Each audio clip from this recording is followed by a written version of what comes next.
this is going to be very similar to the quiz you guys are doing next class period. Make sure that you understand how to set all these problems up. We're going to show you several different ways on some of these problems to look at them. So make sure you're using all the tools in your toolkit to be able to solve these correctly. We're going to start on the first page. So on the first one, I've got 3/4 of a pan of lasagna shared equally by 6 friends. What fraction will each friend get? This one for me is pretty easy. Just set this one up because I've got 3/4 of a pan. What am I doing it? Dividing by 6. Dividing by 6. First step, if I'm dividing my whole number, put it over 1. Then we do our keep, change, flip. Look for our reductions. And each will get 1/8 of the pan. Yay.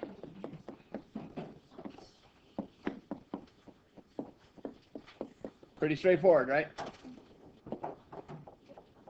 Okay. Second one. This one, for me, when I looked at this one, I got a little confused at first. So I looked at, I've got 2/3 of a ton of 4 loads. I want the weight of 1 load. So that's me. The first thing I did on this is set up a proportion. Because that's going to help you understand what I need to do.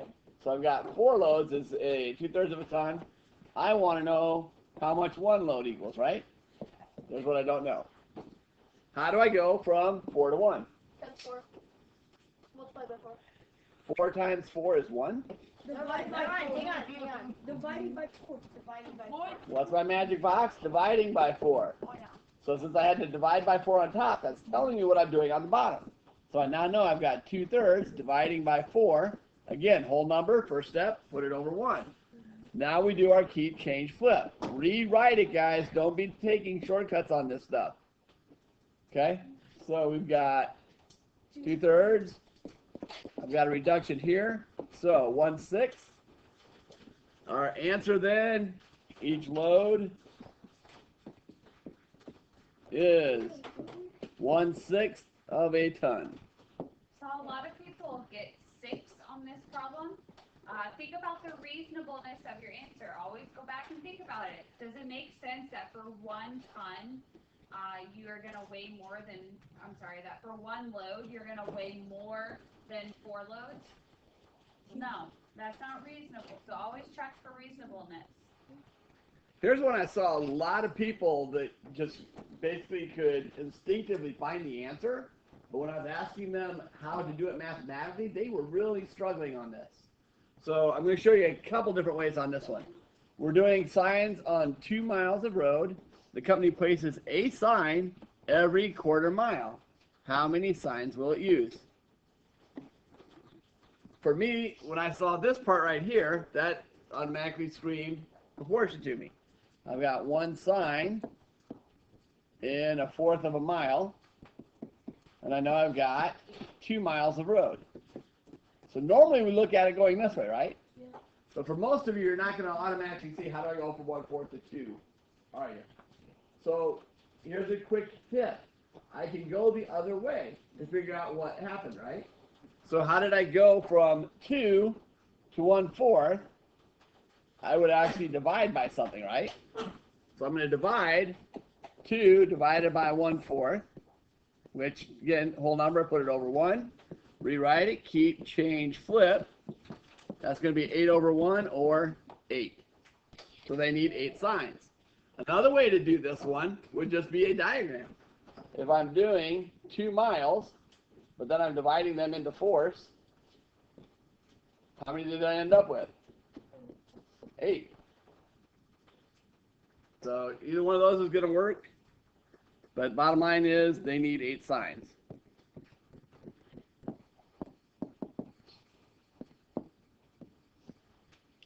Next one. Real struggle bus where we threw in this one, and I'll warn you, this is right on the test, guys, where you're given one in a decimal format and then one in a fraction format. Make sure you're able to convert between them because I need the same form to be able to do the math. So on this one, I just said, look at the number and read it to me. So when I read that properly mathematically, that is 4 1/10. So I can now write that 4 1/10. What am I doing to it? I'm dividing it into 7/10 meter strips. So dividing it into 7/10. Do our slam dunk. We've got to turn mixed numbers into improper fractions. 10 times 4 is 40, plus 1 is 41. So I have 41/10 divided by 7/10. Big hint, guys. When you're doing your conversion to the slam dunk, rewrite the entire problem, because then you've got everything you need to do your keep change flip. So now we do our keep change flip times 10/7. This is kind of nice because those reduce away, meaning I just have 41 over 7. 7 is going to go in 5 times with 6 left over. Key term here, how many strips can I cut? 5. Because can I cut 6/7 of a strip? No. No, that's a leftover piece. So the answer would be, for A, he can cut 5 strips. Question? Haley? So we have instead of instead of 4.1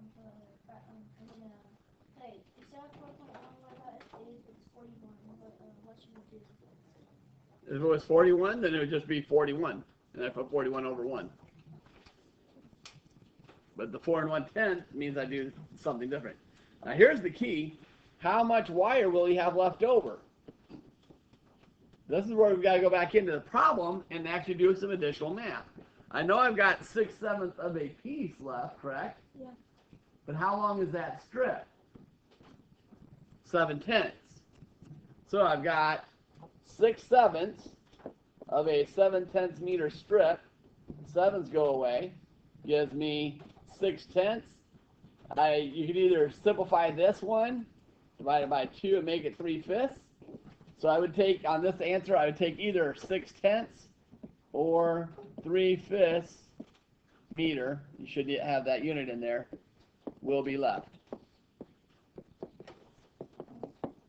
So you almost had enough to make one more strip, but he was just a little bit short.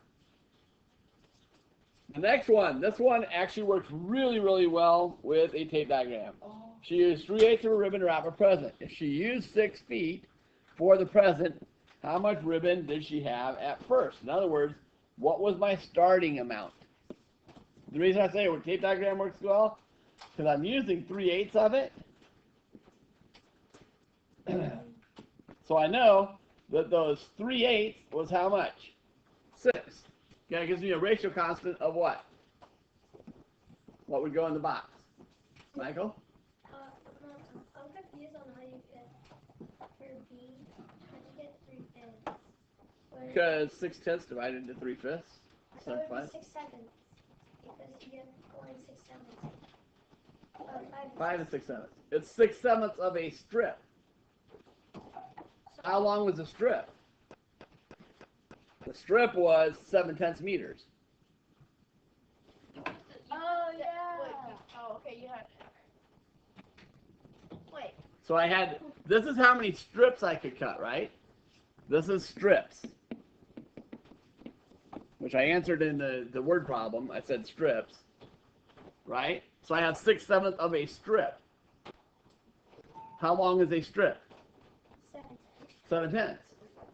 So if I want to see how much is actually left, what that measurement is, I need to do that 6/7 of a strip that is left, that is 7/10 of a meter, and I find out that it's 6/10 of a meter. That's fine. Okay. You still look confused. That's What? what she got over there. That's what she put over there. So then that's why they're confused. What do you mean that's what she put? She put 6/7 over there as how much we have left over. It would be 6/7 of a strip. We're probably just reading it a little differently. So how much, she's reading it, I read it as how much wire, saying they gave us 7/10 meters long. She read it as how much of that strip is left. So there's 6/7 of that strip that is left, but that strip is 7/10 of a meter. So if I want to actually know how much wire is left, which is how I read this one, how much is a measurement to me, then it's going to be 6/10 or 3/5. But if I look at what part is left over, the part left over would be 6/7 of a strip. So apparently you gave them 6/7 as the final answer for part B. Huh? How much wire? 6/7 of a wire, yeah. No, 6/7 of a strip. Strip, yeah. But the strip is 7/10 of a meter. So to Right. find out how much it is, it's actually 6/10 of a meter. It's not a good one. You hear that? It's not on your quiz, so if you're watching this at home, there's a little hint for you. But on to the next one. So again, we have 3/8 of the ribbon. Did I make 8? 2, 4, 6, 8. I know that 3 of those are 6. So what is my ratio constant? What goes in every box? 2. 2. So I now have 8 boxes of 2 for all of her ribbon. So how much was that? So she had 16 feet. I'm sorry?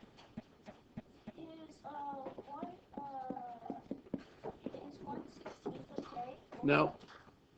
1/16 is completely opposite of 16. Think about the logicalness of that. So if she's wrapped, she used 3/8 of the whole, which was 6 feet, how is the whole going to be less than what she's used? That just wouldn't work out. Can't have less for the whole than I've already used. Okay, this side. We'll go a little bit quicker because we're down just a few minutes. I've got 12 gallons of water to fill a 3 3/4 capacity. What is the capacity of the tank? This one, again, for me, actually works really well as a tape diagram. So I've got my whole tank here. I've got 3/4 of it is 12. What's my ratio constant? What's my ratio constant? What goes in each box? 4. Because I've got 3 of those that make 12. That means every one is 4. So all 4 of them would be 16. So 16 gallons is the capacity.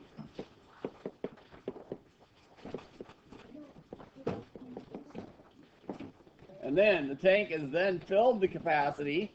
How many half-gallon water bottles can be filled with the water in the tank? So now I'm going to take that 16, because it's filled to capacity, and I'm dividing it into half-gallon bottles. Whole numbers go over 1. 16 over 1. Keep change flip. Now I've got nothing but ones on the bottom. 32. So 32 water bottles can be filled.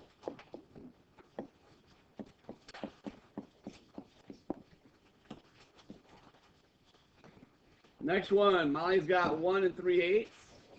I would pay particular attention to this one if I were studying. 1 3/8 cups of strawberries. She needs 3/8 to make 1 batch of muffins. How many batches can Molly make?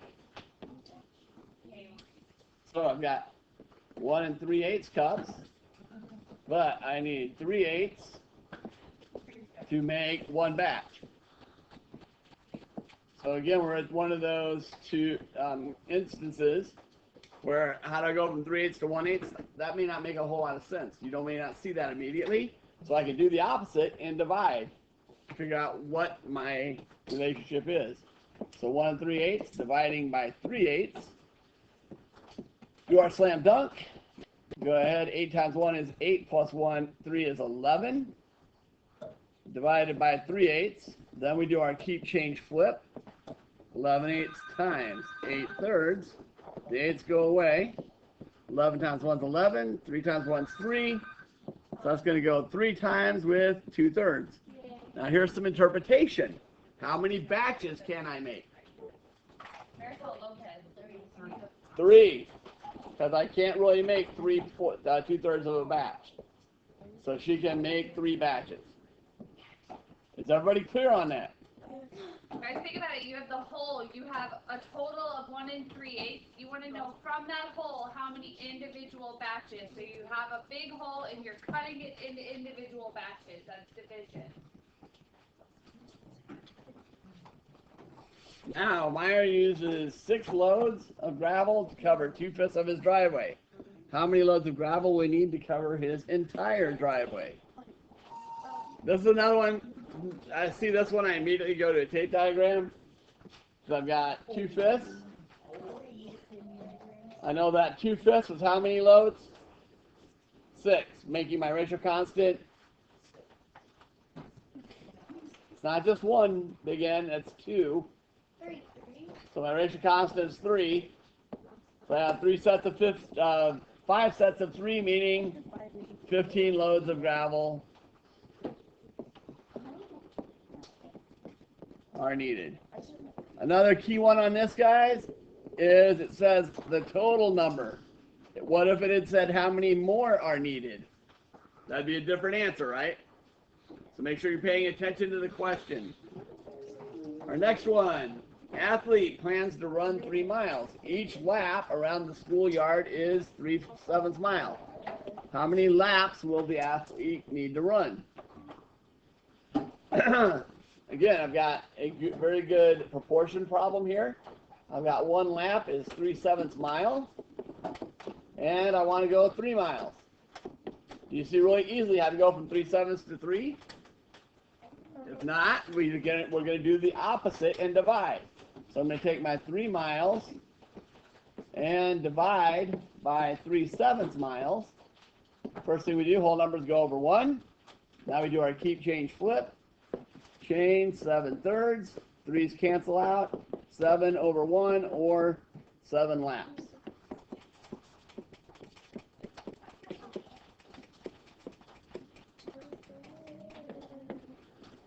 Ladies. A scout has 3 meters of rope. He cuts the rope into cords 3/5 meter long. How many cords will he make? That one's pretty straightforward. 3 meters, I'm cutting it right into 3/5 meter lengths. Whole numbers go over 1. Keep, change, flip. 3's cancel out. Because that's 5 over 1, or 5 cords will be made. So that's all those problems. Any questions? Cameron, guys, I didn't say to be quiet. I didn't say to start talking or back up or anything. Cameron. Never mind. Okay, guys, this is very similar to your quiz. I will add in a little note for you. Make sure when I have 2 mixed numbers that are being divided, make sure you do your slam dunk, rewrite it as a division problem, make sure you change it to multiplication. A lot of people are messing up. They're going right from slam dunk and trying to make it multiplication immediately.